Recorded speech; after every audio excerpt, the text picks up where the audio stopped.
राज्यात आज काय घडलं ते जाणून घ्या फक्त 90 सेकंदात।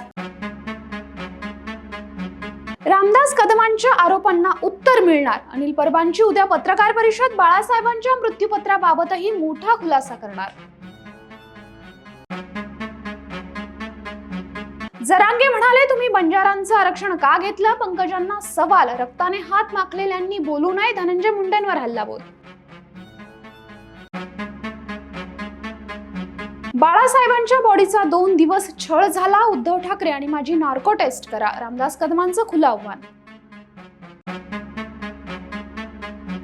मनोज जरांगे बावळट आणि मूर्ख, कुठून शोधलं ड्यूट? जरांगेंनी 5वीला ऍडमिशन घ्यावं। लक्ष्मण हाकेंचा जोरदार हल्लाबोल।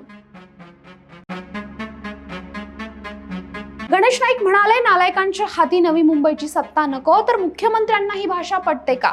शिंदेंच्या सेनेचा सवाल। मनोमिलन हे एकतर्फी प्रेमातून होत नाही। रामराजे नाईक निंबाळकर यांच्याकडून मनोमिलनाचा चेंडू रणजितसिंह निंबाळकरांच्या कोर्टात। वैभव खेडेकरांचा भाजप पक्षप्रवेश अजूनही अनिश्चित। स्टेटस ठेवत व्यक्त केली खंत। आणि कागदी बॉन्डची झंझट संपणार। आजपासून महाराष्ट्रात इलेक्ट्रॉनिक बॉन्ड्सची सुरुवात। अशाच महत्त्वपूर्ण माहितीसाठी बखर लाईव्हला सबस्क्राईब करा।